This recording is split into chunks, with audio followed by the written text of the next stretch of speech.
What world record was broken by fitness instructor Kevin Shelley on a German television show in 2007? Was it A, most hot dogs consumed in 1 minute, 52, B, most toilet seats broken with his head, 46, C, most balloon animals made while dangling from a trapeze at 71, or D, highest long distance jump to land only on an English muffin, 19 feet?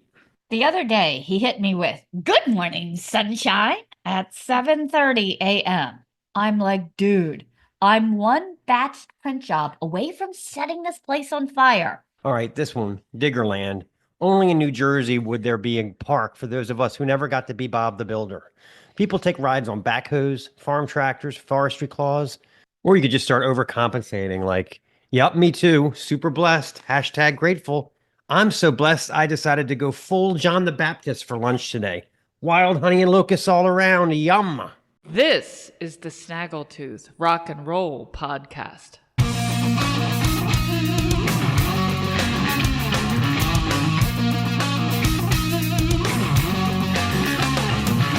living far away where anything can reach the ceiling. 11 episodes in.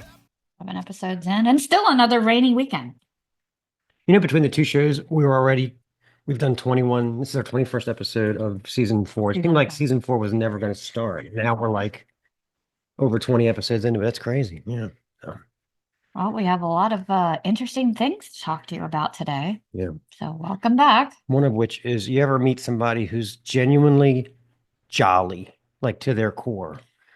They greet everyone with loud and friendly howdy hoes, and they're always bopping around, like actually singing out loud to themselves. Ain't what you do, it's the way that you do it. Good morning, Mary. You know, It's like the embodiment of Mr. Rogers. Everything's sung. It's a good day in the neighborhood. Mm. I'm always a little jealous of these people, wishing everyone a lovely morning. Always up for a chat about nothing at all, from this crazy weather to grandkids to your much needed vacation. And it's not a fake, Zoloft induced sort of niceness with the painted on smile. I haven't thought of killing myself all day today. Yeah. It's something entirely different. It's borderline crazy. They're on top of the world in stained sweatpants. Now, my cynical, judgmental, overcritical ass could never be like this. Our mailman is, and sometimes it's a little much. He shows up and I'm like, I'm going to need you to check that affable nature at the door, sir. I've got a head full of wicked thoughts that will not be corrupted by your runaway niceness. The other day, he hit me with, "Good morning, sunshine," at 7:30 a.m. I'm like, dude, I'm one batched print job away from setting this place on fire. There is no sunshine at this time.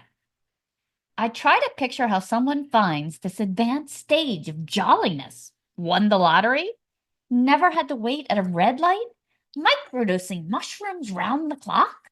Yeah, I think after he gets done delivering the mail, he heads over to Oprah's house to write Hallmark cards and prepare gift baskets for the downtrodden.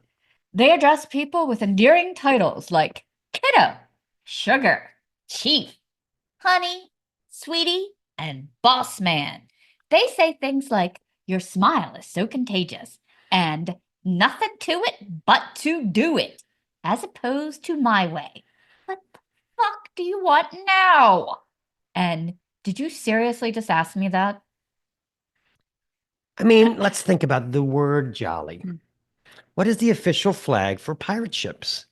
The Jolly Roger, of course. Shit, chests of gold, buzz from rum all day, raping and pillaging. I'd be jolly too.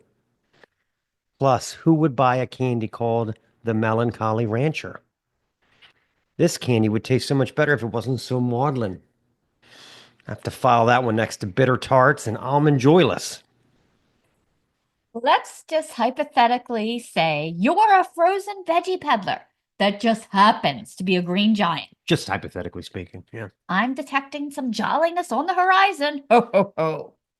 And then there's the holidays. Deck the halls.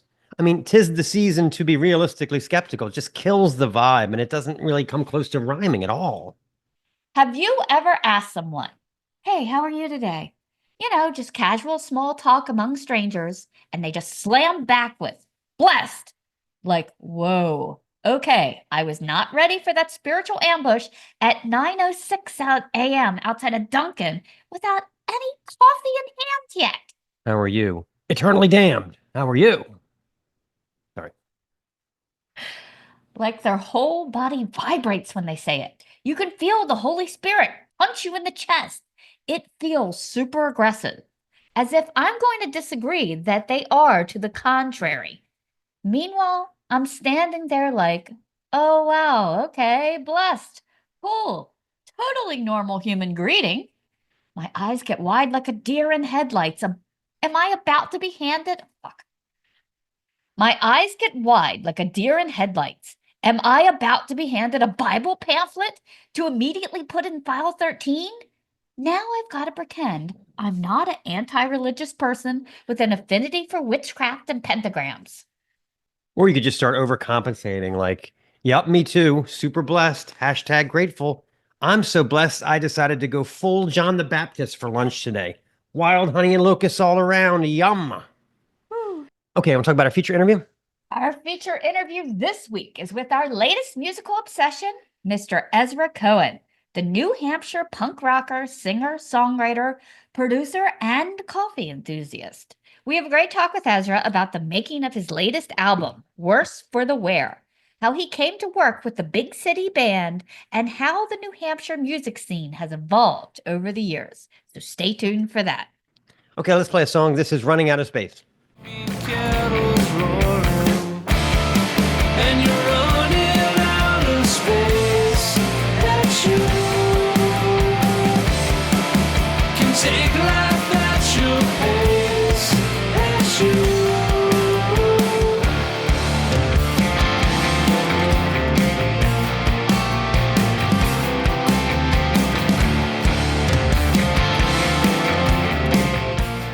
Okay, let's talk about Patreon. The site is patreon.com/Snaggletooth Podcasts. And for $6.66 a month, you get a mystery machine with 2 missing hubcaps full of marking stays. Who wouldn't want access to all this amazing exclusive content that is only available to our Patreons? We also take ideas on what you would like up there, what you would like to see us tackle. We do everything from reviews of books, albums, to recipes, tips Workout on tips. the kitchen. Potting plants in hot pants. That- It's a cornucopia of wackiness over there. it's almost time to do that again. Mhm. So, And I am the commandant of flamboyancy. Sorry. So get over there and helping keep this show going. You are also helping the underground metal and rock community that we promote and go to many shows of. We care deeply about it, but please don't send us a link to your shitty band. Thank you. All right, it's time for Obnoxious Trivia. Hit it. And now it's time for Obnoxious Trivia! Okay, I'm really proud of these. Oh, I'm in trouble. I forgot I had to do them this morning, and I was like, wait a minute. Let's go into Obnoxious Trivia mode. And I dug deep. I pulled, I poked. I'm ready. I'm in danger. Okay, number 1. Who is the villain in the 1967 James Bond movie You Only Live Twice? A. Hugo Drax, president of Drax Industries. B. Mr. Osato, a Japanese industrialist who's secretly linked to Spectre. C. Sven Darmot, a Swedish astrophysicist planning to destroy the moon.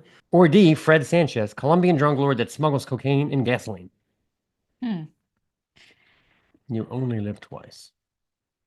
I'm going to say Sven Darmot, a Swedish astrophysicist planning to destroy the moon. That is incorrect. I completely made that one up. Damn it. No, actually, the correct answer is Mr. Osato, a Japanese industrialist secretly linked to Spectre. Hugo Drax is from Moonraker, and Frank Sanchez is from, I think, License to Kill. Yeah, I think I saw that one. Yeah, you for picked the sure. one that was completely not at all. So, Great. Good. all right. Okay. 0-4-1 so far. Number 2. What is the healthiest type of cheese according to Healthline magazine? A. Ricotta. B. Cottage cheese. C. Mozzarella. Or D. Cheddar. I'm going to go with cheddar. I'm sorry, that's incorrect. It is mozzarella. I thought cottage. I would have picked cottage. I would have picked cottage cheese, but no, mozzarella is number 1 on the list. It depends, though, because if you have the whole curd cottage cheese, it really isn't very good for you. Okay. So far, we are burning through these. God. What president said, being president is like running a cemetery? You've got a lot of people under you and nobody's listening. Was it A, Ronald Reagan, B, Barack Obama, C, Grover Cleveland, or D, Bill Clinton? I'm gonna go with Grover Cleveland. Sounds like a more old-fashioned thing to say. I'm sorry, but Oh. it was actually Bill Clinton, love. Wow. Yep, that's kind of a Bill Clinton-ish. I would think Barack because he had a razor sharp wit. So, okay. So far, you are really Yeah. burning through these. Okay. Thinking it up in here. Number 4. What world record was broken by fitness instructor Kevin Shelley on a German television show in 2007? Was it A, most hot dogs consumed in 1 minute, 52? B, most toilet seats broken with his head, 46? C, most balloon animals made while dangling from a trapeze at 71? Or D, highest long distance jump to land only on an English muffin, 19 feet? So, was English muffin like on a platform? How could you land on an English muffin? That was all the info I could get on that one. Okay, I don't think it's a hot dog ones because I think that's that Japanese guy, and I think it's like 80 some, 79. It's more than that. I'm gonna go with most toilet seat broken with his head because Absolutely, you are correct. Yes. And he went on a world tour after that. wow. He's into martial arts, so that was his signature move, was hi-ya. Anyway. Ooh, I didn't think I was gonna make it through that one. I just went out on a limb because I was like, nobody can make 71 balloon animals while dangling from a trapeze. The blood would rush to your head. 19. By the time you got to like 22, you're. Oh, yeah, this was a fun one. Oh. Okay, this is a bit obnoxious trivia. Okay, it's time for our Snaggletooth, and this week we take a look at strange amusement parks from around the world. We call this bit Amusement Snark. Paul Villa in Singapore is a park themed around Chinese folktales, some of which are pretty grim. In fact, you'll find yourself walking past dioramas of beheadings and other atrocities in the 10 Courts of Hell exhibit.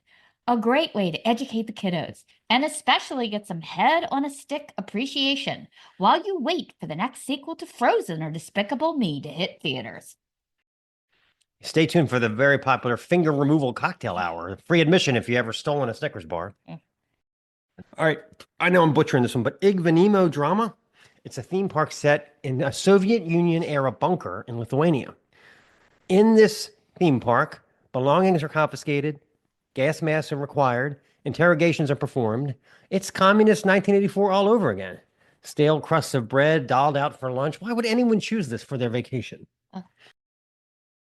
Other attractions include the Ronald Reagan Dartboard Room, a lively game of chess with the Whopper computer from War Games, the Gulag ziplining team, helmet not included, and finally the Hunt for Red October men's chorus.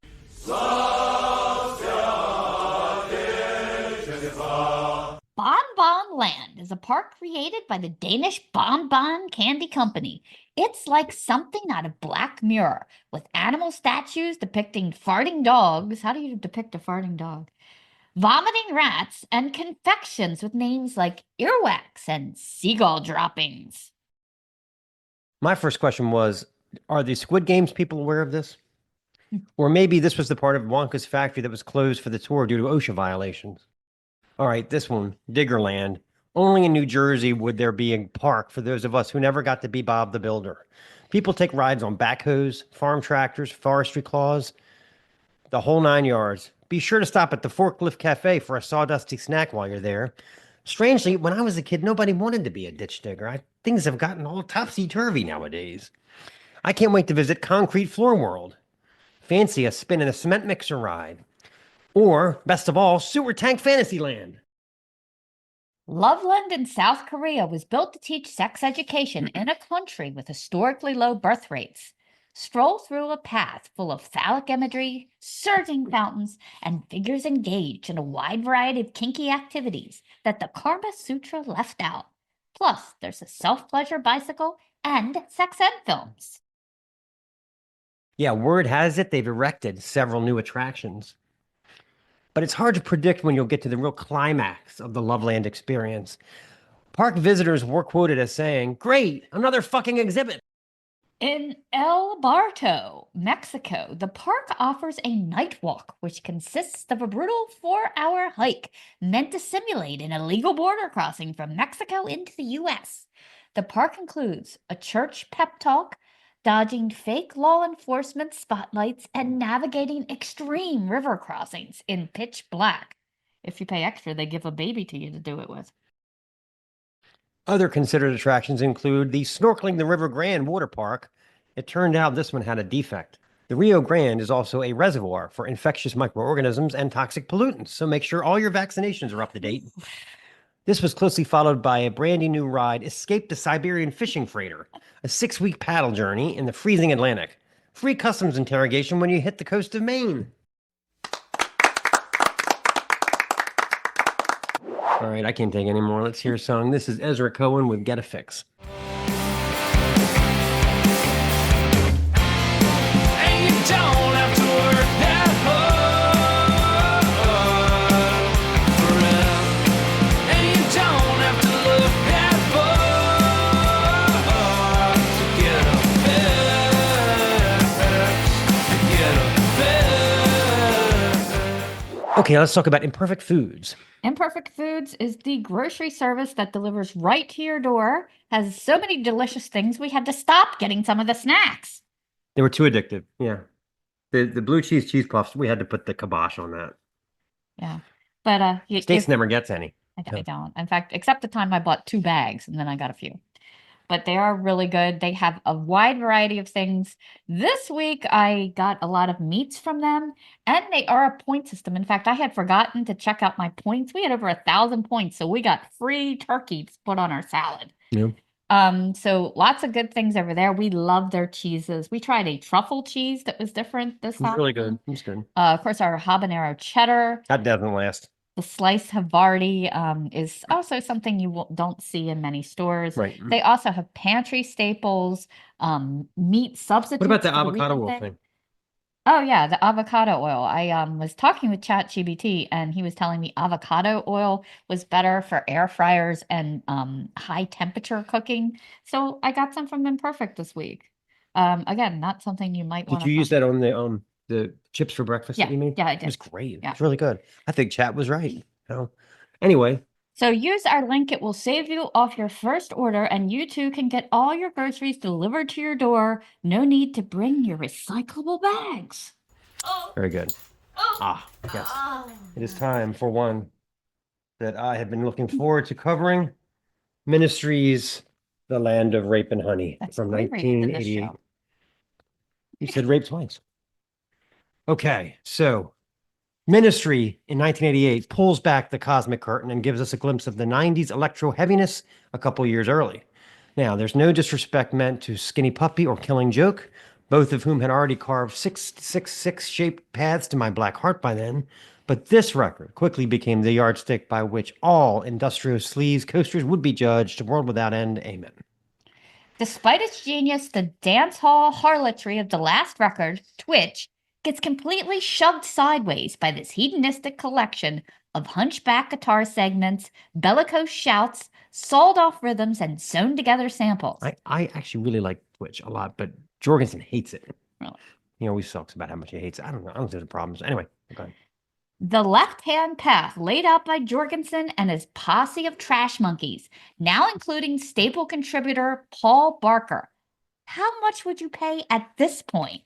Made even for the most depraved church-burning metal sound like your grandma singing happy birthday in a moo-moo. Want a taste? Here's your first hit. Let's play Hezbollah.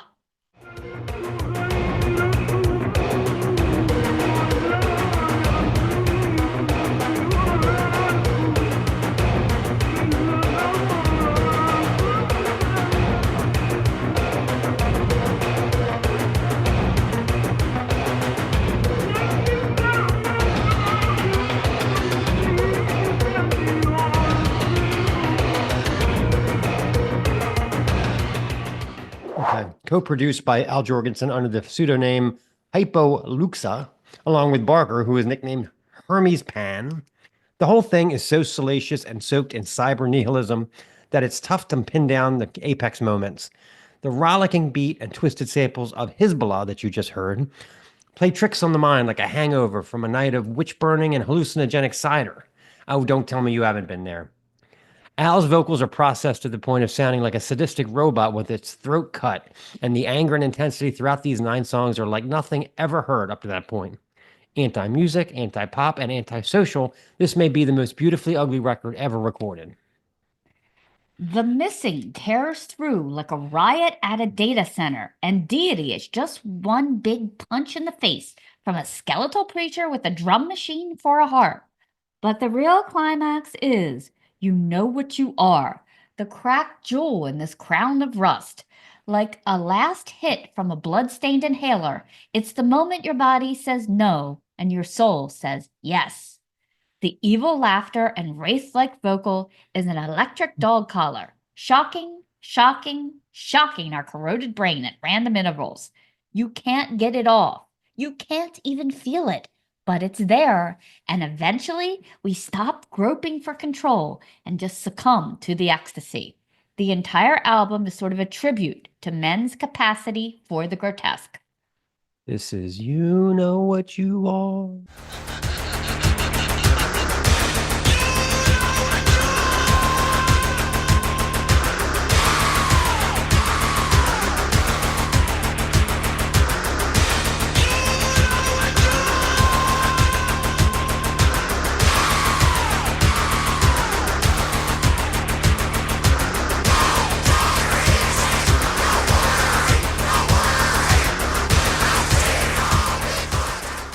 Okay, why don't you see me? This is our talk with Mr. Ezra Cohen. Quickly became a friend of the show Such a nice young man. and very talented, from his hardcore punk to his twangy, lovely record that we have come to love.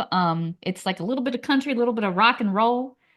Plus, he's a producer too. Plus, he produces. Yeah. Amazing. All right, so let it roll. Well, so glad to get to chat with you. I'm Yeah, spinning this record every morning on my way in and every evening on the way home. So Oh, that's awesome. Thanks so much. I appreciate it. It really did remind me of when I had a CD visor.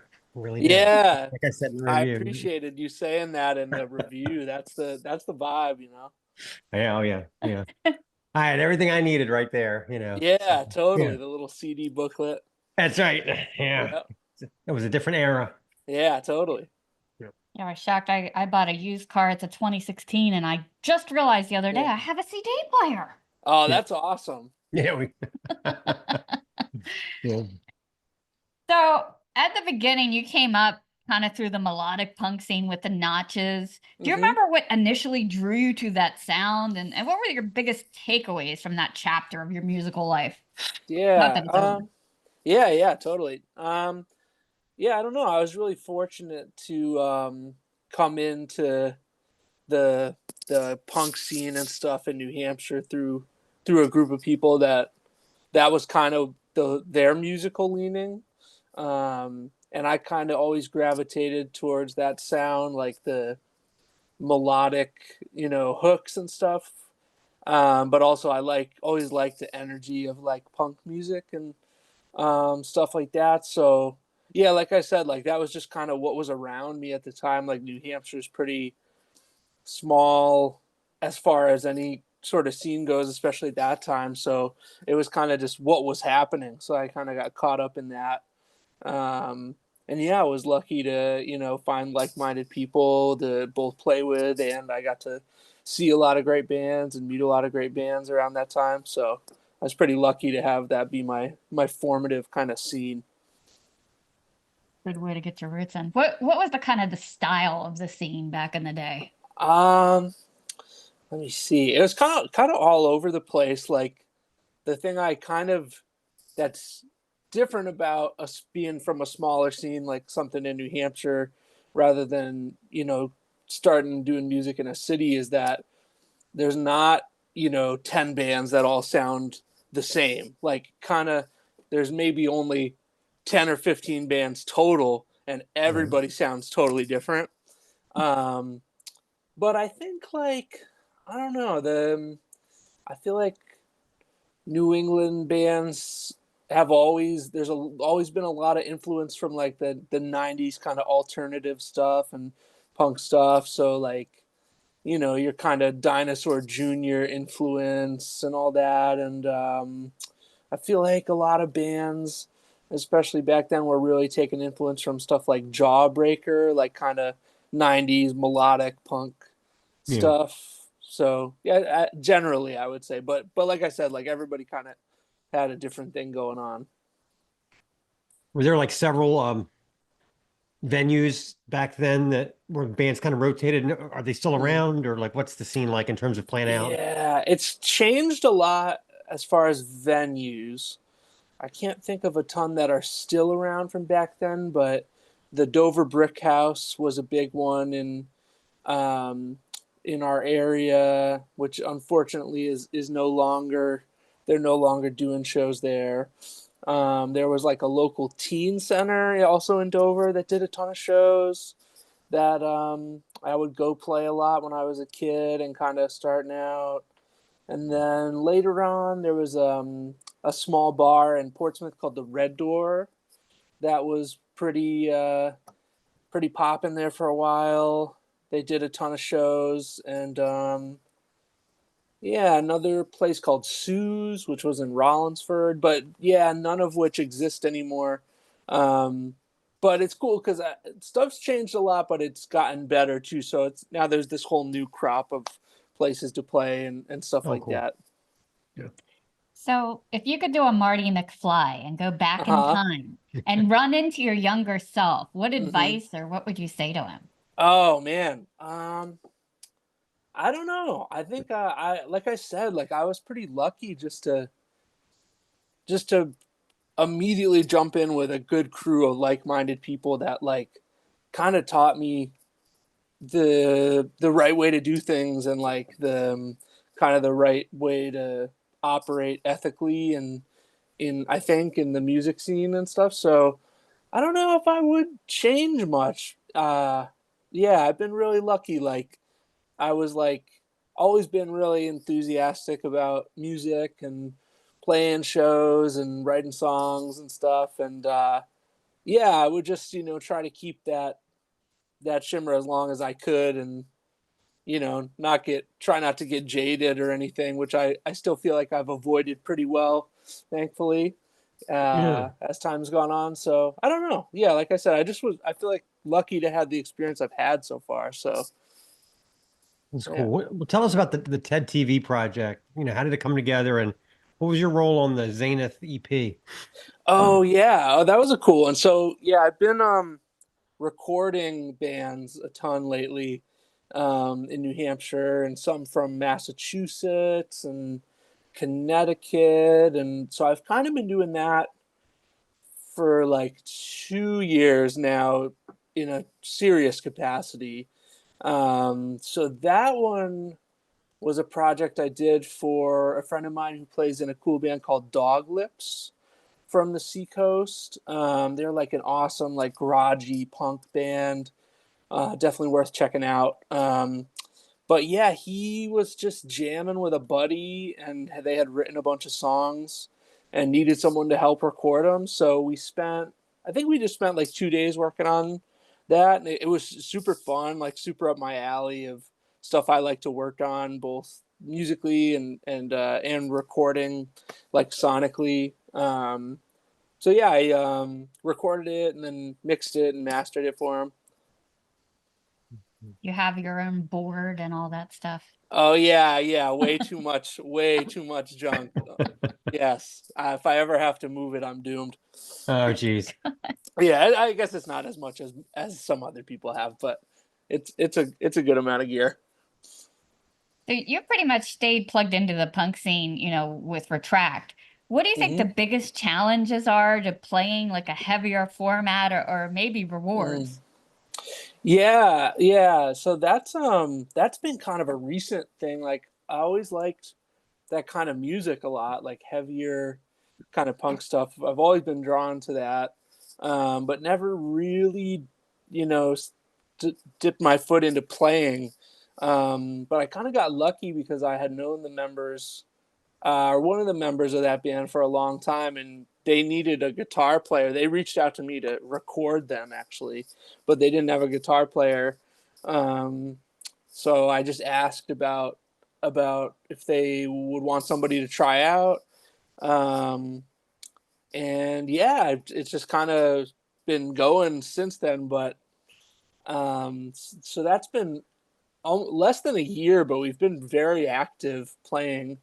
And yeah, it's a different scene sonically, but I've found that like a lot of the same values and ethics are carry over from the more melodic punk stuff or indie rock stuff. And yeah, it's a lot of just great people too. Like even though the music is maybe a little more aggressive or whatever, it's yeah, it's just been nice connecting with a new group of people that like I haven't necessarily come across in stuff I was doing previously or with my solo stuff.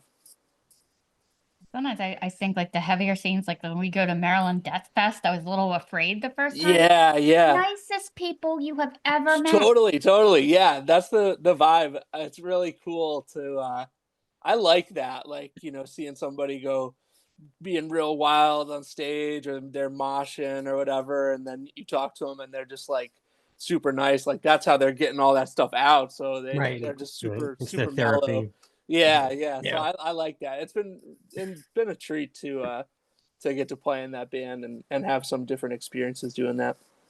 Is there any genre of music you would not want to play? Probably. Yeah, probably. There's probably a lot actually, but I don't know. I like a ton of different stuff. So like it just depends what would seem natural. Like and it depends who I'm playing with too. Like uh yeah. But yeah, there's probably a lot that wouldn't feel comfy. I feel like I'm pretty selective these days with obviously just because of time. Like I only have a select amount of time, so I want to make sure whatever I'm doing feels good. So I play it a little safer. I don't know if I'll be joining any kind of wild experimental bands anytime Yeah. too soon, but That's funny. Yeah. There's songs that are 11 minutes long and have 3 notes, you know. yeah, that probably won't happen anytime Yeah. soon. But you know, to those doing that, I do your thing, and Yeah. Do your thing. yeah, exactly. So you've worn a lot of different musical hats. Hmm. What do you think over the years pushed you hardest, musically or emotionally? What was harder to write? That's a good question. I think the solo stuff before I was doing this band with my friends, that was kind of tough to write. It was really fun and rewarding, but it's tough because you don't have anyone to bounce stuff off of. So it's tough because like you'd finish a song or a lot of the earlier stuff I would record myself. Um, and yeah, you finish it and it's tricky because like I just like to have people I trust to bounce ideas off of and let me know, people who can be honest with me about, you know, maybe this could be better, and not having that around, having to make those decisions yourself. That was definitely something I found really tricky, but also really rewarding because you have to be just confident and, you know, put it out there or don't. But yeah, that's probably been the trickiest for sure. Well, tell me about the collaboration with the Big City Band. How did that all come about? It kind of has a whole Bruce Springsteen and the Eve. Oh vibe. yeah, totally. Yeah, that was like the vibe I was going for, or like a Tom Petty and the Heartbreakers type Yeah. deal. Yeah, I had wanted to do something like that for a long time. Like after my last band, Notches, that you mentioned, split. Um, I had been doing solo stuff and recording on my own and playing solo shows just by myself, which was all super fun. But yeah, I just kind of like had wanted to do a band for a long time because I had all the instruments on the albums. Um, and yeah, I just reached out to a couple close friends. The drummer Jeremy and I had lived together. Um, and yeah, Chris, the guitar player, and Tyler, who plays bass, we just like are super close and we hang out all the time anyway. And we started playing, and I've just been super thrilled with how it's gone. Like it's really, it doesn't just feel like a solo project with people playing with me. Like it really does feel like a band to me. And yeah, like I said, we hang out all the time anyway, so it's just like super fun. Like, and those guys are just killer musicians too. So it's just felt all very like easy. Like it hasn't felt like a lot of work, which is nice. And I feel like the results have been really great. So it's been a treat for sure. Who brings the twang? There's some twang. Oh yeah. I mean, me, our guitar player Chris can definitely like bring some twang for sure. Yeah. But yeah, I love like that kind of like alternative country, like twangy music. Like Yeah, I that's was kind thinking of like when I first started, I was thinking like Mhm. Driving and Crying yeah, or yeah, like yeah, or Neil Young, you know, like yeah. the Neil Young spongy, for sure. twangy stuff. Yeah. Yeah. No, I'm way into all that type of stuff. Um, so yeah, it's probably Chris and I, but I think everybody in the band kind of appreciates that kind of music for sure. So we like Yeah. to incorporate a little bit of that. Yeah. I even love the title. I love it because it's like worse for the wear. Where most people, you hear that phrase, they're like, oh, no worse for the wear. We're kind of making Yeah. take the no off. It sticks with you that way. Yeah. Oh, thank you. I appreciate that. Yeah, that was something like when I was working on the record that my boss at the time used that phrase all the time. And I don't know. It just I liked it for the record title. It felt fitting. That's cool.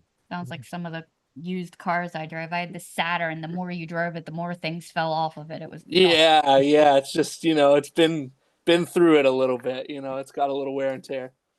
Why the big city band? Where did that come from? My previous band Notches had a song called Big City, and I Mm. don't know why. I just always thought that would be a cool name for a band, and it's also like kind of a joke because we live in like a small town in New Hampshire. Exactly. That's why I So we wanted to like ask. go to like we'll play like the city or New York or like Boston, and like it just feels fun. Like it's funny. Like Yeah, like you hired a bunch of Chicago jazz players or yeah, we're something. the That was big the first city thing. Yeah. band. Yeah, we're like kind of from out there. Yeah, so that's definitely it. So tell me how you chose and what is that building you're standing in front of on the cover? Oh yeah. Oh yeah. It's just I think it's like an old like schoolhouse or church, but it's in Dover. And I just drove by it like on my way home all the time. And I was like, I don't know why. I just love the look of it. And like a lot of older buildings and stuff around us have, been taken down and turned into newer stuff. And I just love that it's just been sitting there untouched for so long. And I was like, that would be cool to take a picture of us in front of that. So but it's perfect funny, yeah. with- People will tag me in pictures of it, like my friends, like, "Oh, driving by the." Oh, that's great. Yeah, I'm like, "Oh, I'm glad we like claimed that, as our Yeah. thing now. Nobody else can use it for their It's album." forever immortalized now. Yeah, it's cool. It was perfect for the title too, because obviously it needs a coat of Yeah, paint. exactly. It's just like, stuff that's kind of been through the ringer a little bit, but still standing. Yep. Hmm? Oh, you're Okay. I didn't. I thought he was about to say something. Yeah, no worries. So what's one non-musical experience that shaped your songwriting to this day? Whoa, that's a good question. Non-musical experience that shaped my songwriting. I think just like I don't know, just kind of growing with people and friendships and relationships with friends, family. Like I feel like that stuff really impacts my songwriting and kind of just the process of just growing up and kind of learning how to move through life and yeah, I guess that's kind of a lot of what the album's about is just kind of getting older and learning from mistakes or learning from successes you've had and just relationships with people that you're close to. So I feel like that's probably stuff that shaped it. So was when you were writing this album, was there ever a line that you nearly scrapped until the last minute but ended up keeping it in, or was there a song that kept fighting you until finally something clicked? Um that's That's yeah. These are great questions. Is there a song? I think the I wouldn't say it was like something that was fighting me or anything, but the last song on the record, Jesus Valley Road, was kind of like we played it, and it's cool playing it with the band, but it's a slow song, and it was just kind of hard to see the vision of like what it could be recorded. But I kept kind of trying to assure everybody that it would be really cool, and assure myself that we could pull something like that off. And it's one of my favorite songs on the album now. Um, so yeah, I would say that's probably the closest thing. Like, I think we were all really psyched on pretty much everything we wrote for it. That was just it's a different change of pace even for us. I like that one too. There's Thanks. definitely something cinematic almost about it. Thanks. And Yeah. it's like it makes good for a good ending track because of that. But Thanks. Jesus Valley Road, that has to be a real place. It is. Yeah. So yeah, my wife and I have like a little camp thing. It's like a tiny little camp spot near like the lakes region in New Hampshire, and when you drive up there, it's like way up. There's like not too much up there, but there's a road called Jesus Valley Road, and I just love the name so much. So I was like, oh man, I gotta put that in a song. Yeah, it's a wild name, so it is You a could real place. almost picture, it in your head just from that. Yeah, totally. It's just like mountains and green trees and lakes, and then sitting right there is that road. It's cool. It's like I got lost one time driving to Myrtle Beach, and the GPS took me some weird way, and there were goats, and I looked, I'm on Chicken Neck Road. I thought I sure am. Yeah, you're out there. Yeah. I love it. Just some titles, some questions. So, tattoos and apathy. You don't usually hear those two words in the same sentence. What's the story behind that one? Yeah, that song's just kind of about like what a wild time, like kind of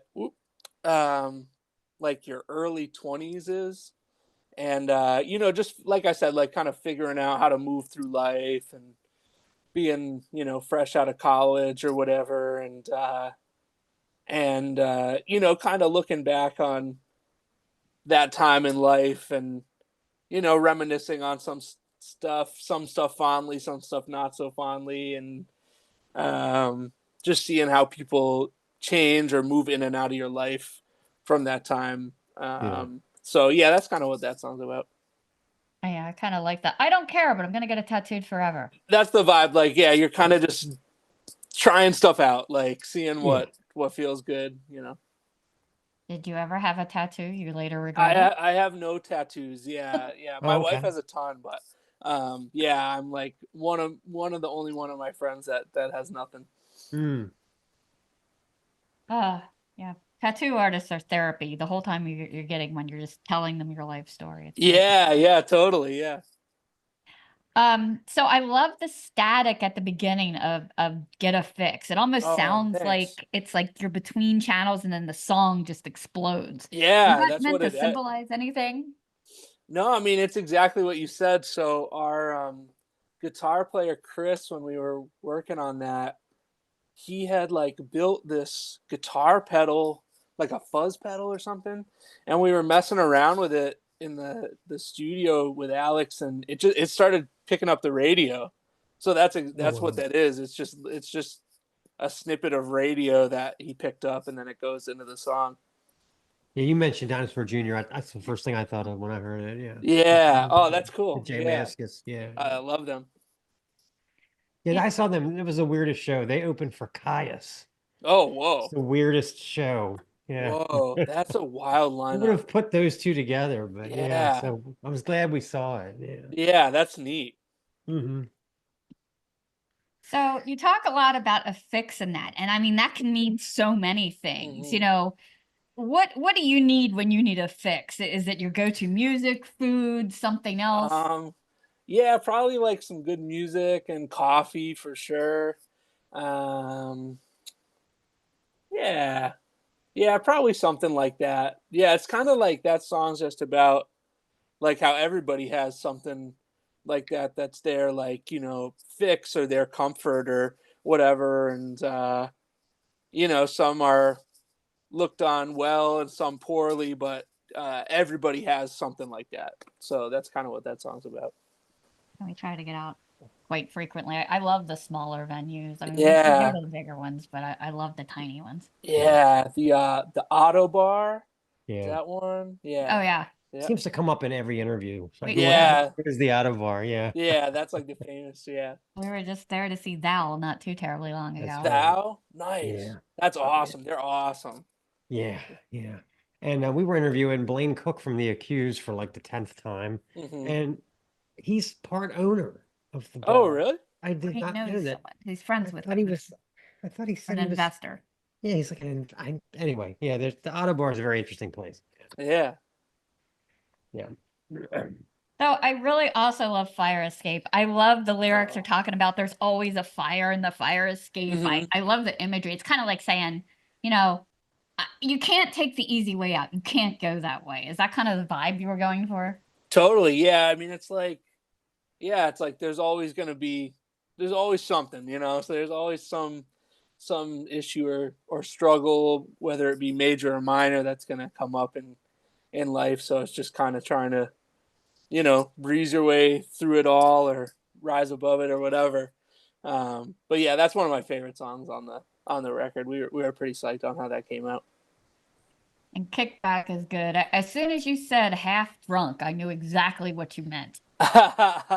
Yeah, it's just like you got to buzz on in the heat of summer or something. You're like, oh man. You're right. It's funny. Like the older you get some perspective. But I do work with a couple of young people, Mm-hmm. and if there's something that I kind of don't like, all I Yeah. got to do is say a few words, and I can get them fired up so easy. Because Yeah. at that age, everything makes you angry. Yeah, If totally. all I Yeah. have to do is just go, I don't think sales should get away with this, and they'll be like, "Fucking A, you're right." Yeah, I'll everything's bring it up in the very- meeting. Again, using the youth. Yeah. I would never do it because I'm way Yeah. too old and bitter. But Yeah. Yeah, everything's very intense at that Yeah, age. Everything at that feels age, very you're just like important and intense about intense. everything. Yeah, totally. That's been Yeah. the nice thing about So it's sort of like transitioning. these aren't the droids you're looking for. I'll go, maybe we should do something about that, and they'll be like, Yeah. you're right. You know what? Yeah, give them the Jedi mind trick. It's terrible, but it's true. Yeah. Yeah. Mm. So I really love how when you write, it's not like you're saying, I feel this way, this Mhm. happened to me. It almost seems like you're in third person a lot. Did you Mm. ever like see somebody and invent a whole backstory for them that ended up being a song? I don't know if I have a specific example of something like that, but I do kind of like to write that way. Like, so it's not like me saying that, but maybe just like a situation that people can relate to more. So like it could kind of be about anybody, but you get the feeling of it. I kind of like to write that way, where it's evoking a feeling, but I'm not telling you a specific story about something that happened to me, even if that is what inspired the song, if that makes sense. There's this video on Instagram of this kid, and he's like 6 years old, but he talks like he's 56 years old. Mm-hmm. And he's like, I'm hoping I can get the lawn mowed, but it gets darker and darker every day, it seems. And and the kid, and so I wanted to write his backstory that he ran for county council but didn't win, and then he fought his way back at the age of 6. Mm-hmm. It's a hysterical video because he's all like leathery and haggard, but he's like a toddler. And his mom's recording it. He's just like, well, the leaves aren't going to pick themselves up, are they? That's cute. It's hysterical. Yeah. So you didn't have any videos out for this yet. If you were to have a video for one of the songs, which one would you pick and what might it look like? Yeah. Yeah, I thought about doing some videos. I don't know why we never really got around to that, but I'd probably do either fire escape or tattoos, and I don't know, something where the band's playing, and I always wanted to do a video where people are like skateboarding around us or something. Oh, cool. So maybe we'll do that. Maybe in the next record or something. But yeah, I've always wanted to do a music video. I just feel like I end up getting so busy with other stuff, and then it just it's hard to wrangle the troops to do that. Yeah. Well, especially if you're into Tom Petty. I mean, his videos were always amazing. Yeah, And yeah. you never for knew what he was sure. going to do, you know. For sure, yeah. No, I The love one where that, what's it? Don't come around here no more. Where Yeah. the cake and he's cutting the cake. Oh, and Yeah. Yeah, Crazy. crazy. I love that one. Yeah, Mhm. he's awesome. And we had this one band, they're called Them Moose Rush.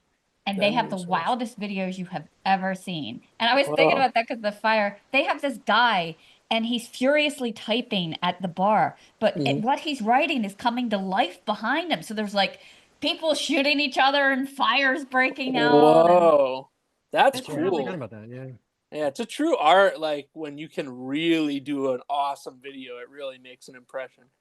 Yeah. Definitely. Should we do a game? Yeah.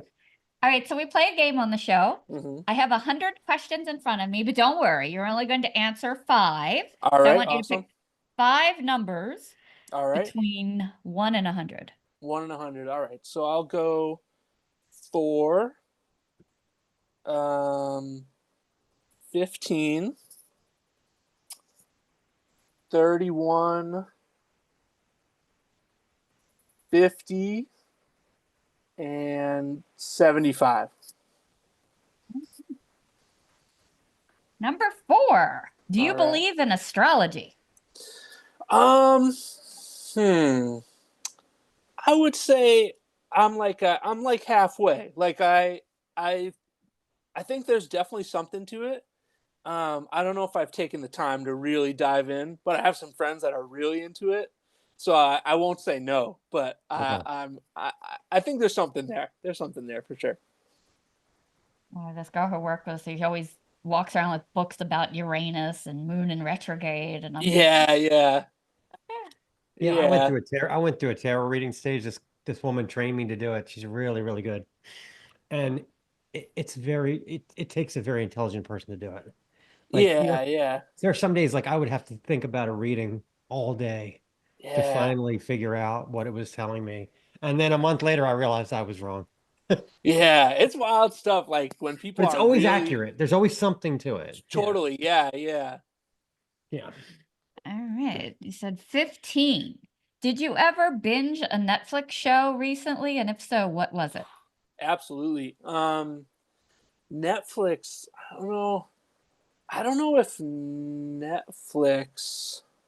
Or any streaming? Really. Yeah, streaming for sure. Like, oh man, so many. I feel like we're always watching shows. I love that show Yellow Jackets right now. Oh, Yeah. we're watching that too, yeah. Yeah, that show's awesome. Me and my roommate Jeremy, who plays drums with me, we watched the first season of True Detective. We always That was watch good, that yeah. back. That's our favorite one. Yeah, the one with Matthew McConaughey. That's so good. It's so Yeah. good. Yeah. I mean, there's a ton. Sopranos. The thing is, like, Sopranos. they could never top that season. That's the problem. No, Like, we barely got through 2, and then we're like, they're never Yeah. gonna top it. Yeah, that's what they should have made we that were like just- season 5 or something. You know, Totally. Yeah. Yeah. That's what we were saying too. We were trying to watch the newest one, and we were like, this just isn't even the commercials with him and Woody Harrelson are hilarious, Yeah, and you know that yeah. they're doing it because of that show. Yeah, You know, like, yeah. where It's he's so like out in good. the rain trying to eat. And all, yeah. it's Oh great. yeah, totally. Yeah. 31. Are you a morning person? Absolutely. Yeah. I You're love a coffee. You're a coffee Yeah, guy. I So love I would it. Yeah. expect. Once I get yeah. my coffee, we're rocking and rolling. Yeah. Oh, he usually makes the coffee in the morning and he's usually out the door, so he leaves it for me by the door. I can't tell you the amount of times I'm on the front porch and I'm like, coffee, right after I Yeah. lock the door. Oh yeah. Or the amount of times I get home and I see the cold coffee sitting by the Yeah. door, and I just feel sad for her. I'm Like, glad I'm He oh, left it. missed the Yeah. coffee. Yeah. Number 50. How would you survive if you were stranded in the desert? Who? Man, I don't know. I'd like to think. I don't know. I'd like to think I could do it, but I mean, who knows? Maybe that the survival instinct, I guess, would just kick in. I don't know what I would do though. Like, what's your first step? Like, There's just not a lot start of walking, deserts I in Rhode guess. Island. Yeah, yeah, You have to do the whole Better Call Saul thing, right? yeah, yeah. Totally, totally. Ration your water and then do the unthinkable. All right, 75. What is your go-to social media app?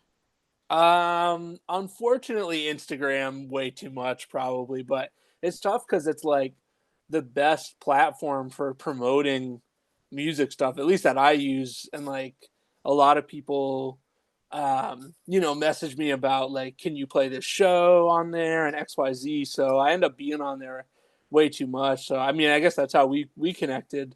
Yeah. So that's probably my go-to. I wish I was on social media a little bit less, but it's tough when you're trying to do music stuff. It's like you're kind of married to it.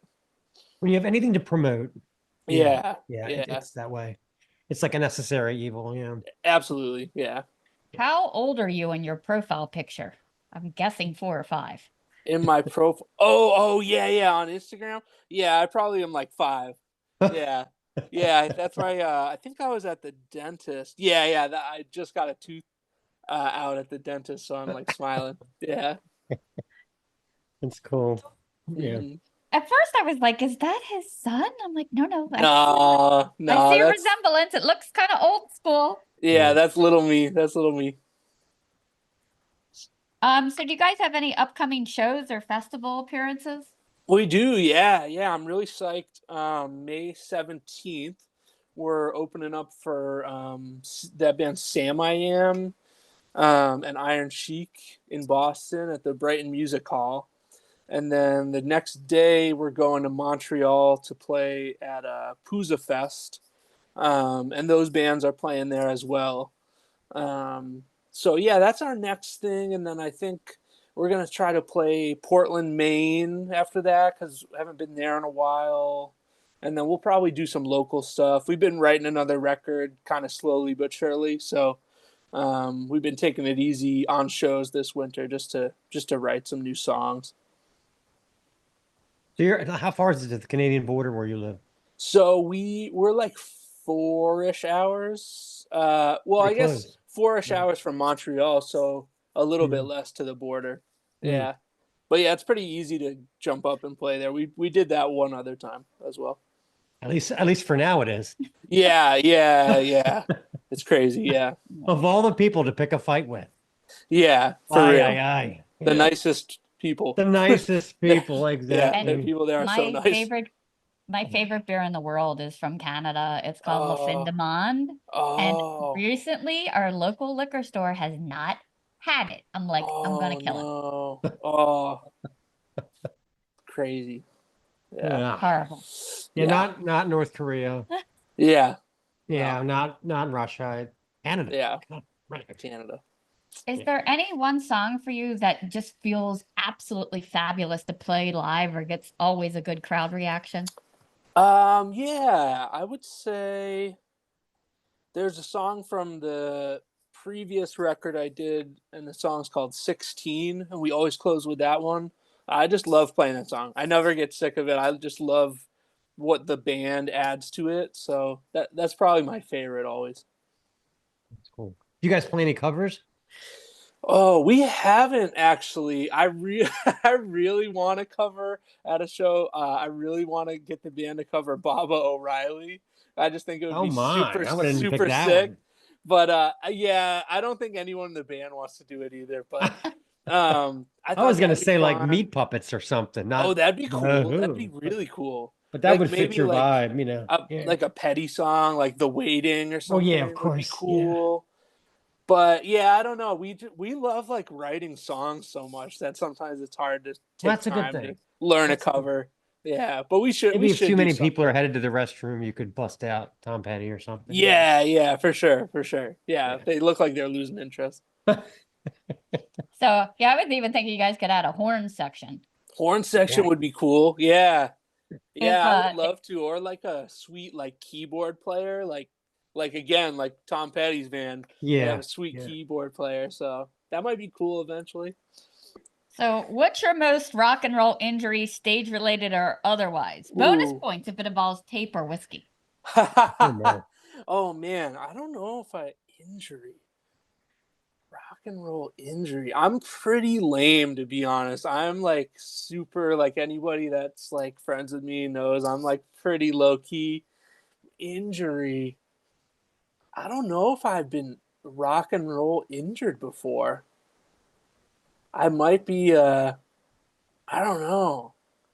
Yeah, I'm like I have no cool rock star stuff. I've never smashed a guitar, never I don't know. I used to do some pretty sweet jumps and notches, but I never ate it too bad, thankfully, That's on any good. of those.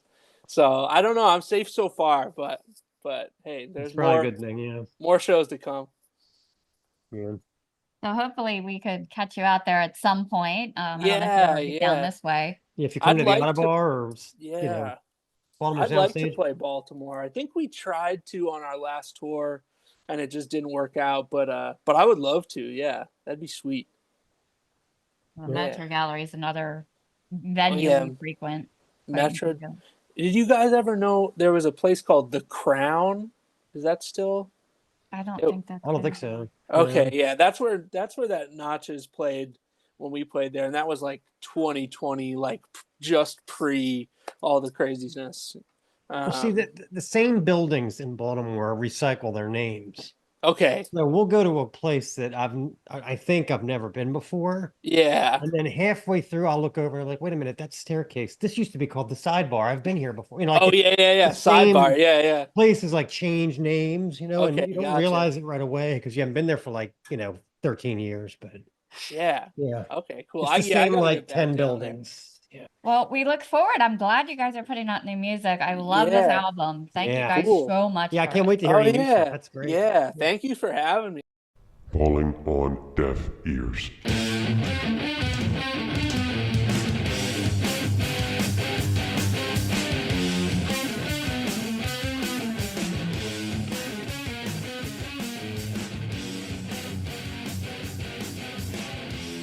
Okay, Deaf Ears 1 is the new album from Severed Angel, When Eternity Ends. I tried to spice up my relationship once by chartering a hot air balloon ride for our anniversary. I had visions of around the world in 80 days type of romance. I wanted to give my wife an experience that she would never forget. It turns out that in reality, we had to drive 3 hours to the launch point at 7 a.m. And we had to share this tiny basket with a big burly man who piloted the balloon. He just pulled the rope the whole time. And to top things off, it didn't come down in the same place where we took off from. We had to walk a mile and a half to get back to our car. Not exactly the dream date I had hoped for. Despite setbacks like these, it is so important to push into the unknown sometimes. Break out of your shell. Try new things. When Eternity Ends is the third full-length album from the five-piece New York, PA prog metal band Severed Angel, and it absolutely glows with experimentation and daring. Vocals soar in off-kilter patterns. Hook-heavy leads attack from all sides. Orchestral key vamps boom and swell cinematically. In a genre rife with cookie-cutter copycats, the Angels have created something truly special. I saw the cookie cutter copycats. They weren't very good. Yeah. Anyway, why don't you choose a song? This is The Demons Alive.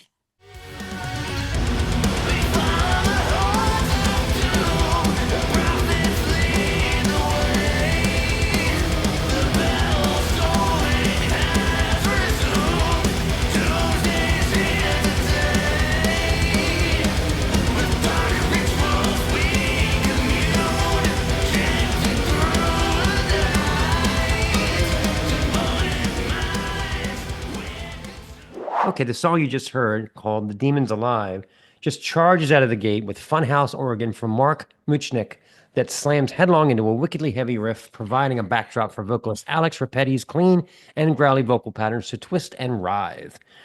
The push and pull between Gatling gun heaviness and twinkling orchestral segments gives the track a futuristic feel. Opener, The Fall of Rain, is a must-hear, cycling through operatics of guest vocalist Gail Baroque to set up the melodic rocker Through the Eyes of Time, a track that finds Rapetti doing his best impression of John Arch-era Fate's Warning, albeit buttressed by what sounds like the London Symphony Orchestra blowing up in the background. Of course, the high point of this album may just be Wolf in Sheep's Clothing, swirling in dreamy auto-tuned vocal segments, deft electronic blips, and heavy guitars, along with a chorus that's pure Haagen-Dazs for the brain.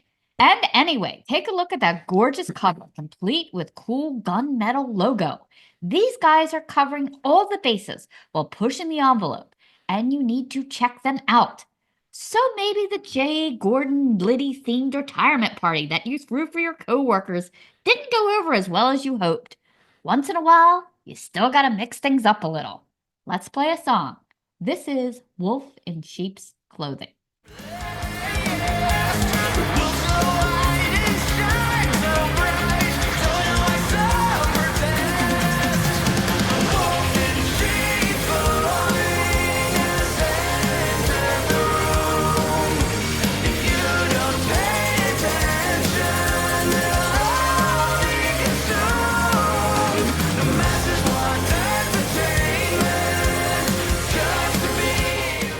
Okay, Deaf Ears 2. This is the Hammerbombs, F for effort. Sometimes all you need to catch a band's vibe is their Instagram handle or tagline. For instance, Hell Witch? Ripping off faces since 1984. Ah, yes, brutal death metal with an edge. Duel? All who wander are duel. Brooding, introspective, cinematic alt-rock. But then you find a band like Hammerbombs, whose Instagram simply states, Hammerbombs drank all your beer. And just like that, you know you are in for an irreverent, cheeky, beer-soaked good time. I think I might change our Instagram handle to say, you're not allowed to breathe the same air as our playlist. Anyway, just a thought. This is the second full length from the Bay Area 4-piece, offering up 13 tracks in classic punk lengths of 1 to 3 minutes. Per their own admission, these songs are fueled by spite and beer. I would add a dollop of wit, a dash of sass, and more hooks than a pirate convention. Arg. This is not eyeliner and politics punk. It is upbeat rants about daily struggles, parties, love, hate, and carb cravings. Well, blow me down. By the time I hit the second track, Talk to Me, I was yelling along with the staccato gang chorus and pogoing like my floor was a trampoline farm. It opens with fuzzed over riff from Ilya Slobodkin and Rob Green that loops predictably but in a deeply satisfying way, like the perfect handling of a stick shift. Matt Damient's rapid-fire drums bounce with tight energy, while Jen Louis' bass line is pure groove and reverb. Her vocals float smoothly and softly, almost Belinda Carlisle-esque, contrasted by shouted choruses that invite you to scream along. There is a guitar solo in there so fuzzy you might bust out the lint roller. Green's vocal rebuttal adds the fun conversational layer, all in under 3 minutes. Another must-check-out track is Midnight Pancakes. Damient's pounding kick drum and Louis' winding bass are soon joined by a guitar wail to set the stage. Green's vocals are melodic with rough edges. A drum roll precedes each chorus, the lyrics pleading with a Gino to be his accomplice in a late-night carb attack.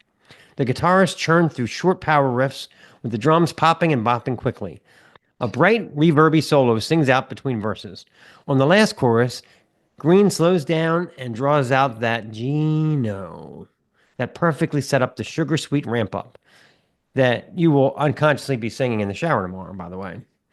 We're going to have some midnight pancakes. It's my birthday, and we are far away from home. I Do Not Like You and You Hate Me might be my new ex-husband anthem. The full band dives in with shared vocals, half sung, half yelled, over chaotic, cymbal-rich strumming and restless, distorted guitar chords.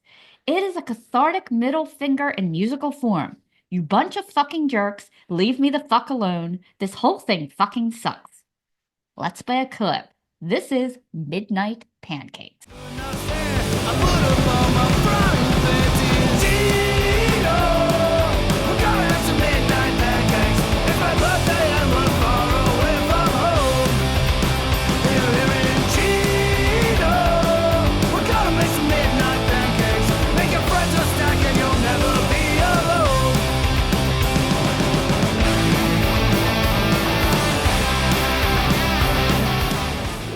Then there's Meteor Mick, the love song, well, Punk's version of one. Green's hoarse baritone tells the tale of a hook-up turn romance under the stars. Drums tap quick, guitars drip bittersweet riffs, and those whoa-oh-ohs. At first I wasn't sure, but then drums burst in and my heart started racing. I realized they are just right. The curiously titled track with Japanese characters, which Google tells me is I'm Sorry, opens up with crunchy guitar before landing into upbeat pop-punk euphoria. Louis' vocals are buoyant, the call and response chorus is infectious, and yes, more oh-oh-ohs and layers, because why not? My favorite? After Party. The noodly guitar quickly explodes into a triumphant cymbal-smashing rager. It reminds me of the best gift I ever got, a coffee mug that says, before work, and a wine glass that reads, after work. Mine says during work. Sorry. That is the vibe when they sing. We're going to get shit-faced. We're going to erase all the pain and strife that we face every fucking day, every fucking way. There is a sizzling scale climbing solo in the middle, and as the song fades, you hear Party Banner ending the way any party worth its salt should. Which one of you shit in the sink? We've all been there. On their Bandcamp, the Hammerbombs proudly declare, we like to drink the beers and play the pop-punk tunes. We've been in a million bands and we'll probably be in a million more. Right now we're in this one. Get into it. I'm in and I'm staying. Fans of the Dolly Rots, the Queers, or Mean Jeans, this is your new favorite pack of fun-loving delinquents. So let's play the After Party.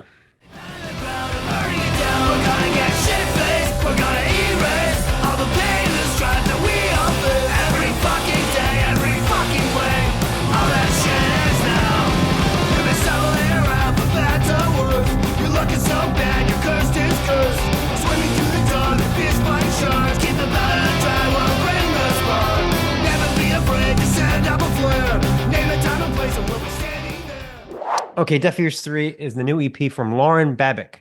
Too much and never enough. You know, it's easy to feel like a schnook when you're presented with a successful overachiever. Like that one guy in your finance department that climbs rocks, runs marathons, operates successful foot photo and iPhone repair side hustles, and his competitive handbell ringing YouTube channel has over 1 million subscribers. Meanwhile, all you have to boast is an empty beer can collection and a DVD set of Better Call Saul episodes. Well, technically, disc 4 of season 2 is missing, but hey, at least you don't have to worry about the month-end budget numbers. Canadian artist Lauren Babic is a successful overachiever, fronting 3 different bands. Her music has generated over 60 million Spotify streams. She has 2 college degrees and has launched a curriculum as a vocal coach. So 60 million Spotify streams. She probably got like $1.50 for that. At least, maybe. Gum. Stick a gum. Yeah. She is the type of artist that fits in perfectly here in Snaggletooth land, where Poppy is required reading and Violet Pony is always in a plentiful supply. Let's play a song. This is Sanctuary.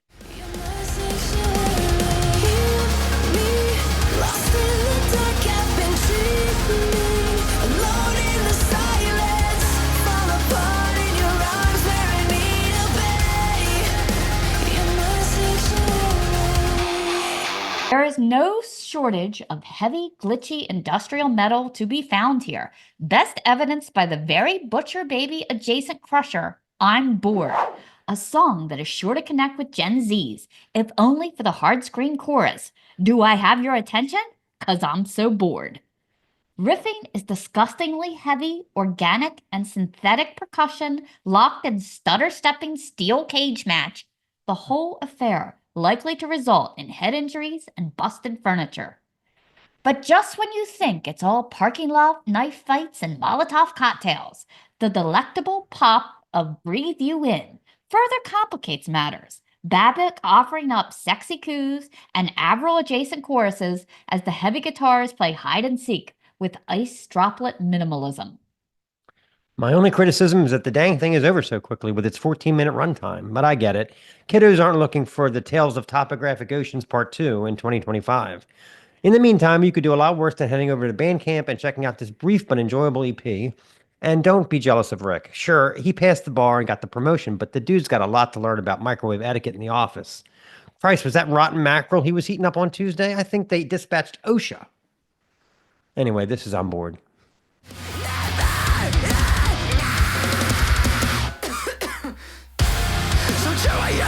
So do I under attention, God? Do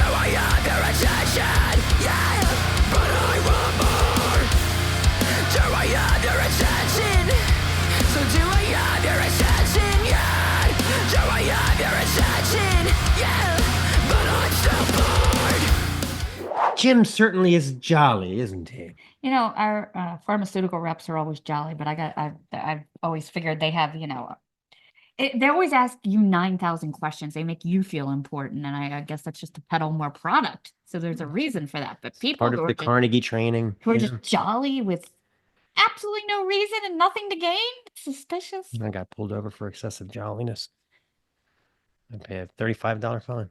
This has been the Snaggletooth Rock and Roll Podcast. Special thanks to Ezra Cohen for appearing on the show. Snaggletooth theme courtesy of Jens Kemgren of the Firebombs. Deaf Ears theme by Tim Green of the Fucking Champs. Season 4 artwork courtesy of KC Angel. You can find him on Instagram at KC Angel Art. In addition to checking out Ezra Cohen, please also check out our Deaf Ears bands, Severed Angel, Hammerbombs, and Lauren Babic. All content 2025, the Snaggletooth Rock and Roll Podcast. And that was when Frog said to Toad, "Why are you so goddamn jolly at 7 o'clock in the morning? I'm going to stick a dragonfly up your ass." This is the Snaggletooth Rock and Roll Podcast.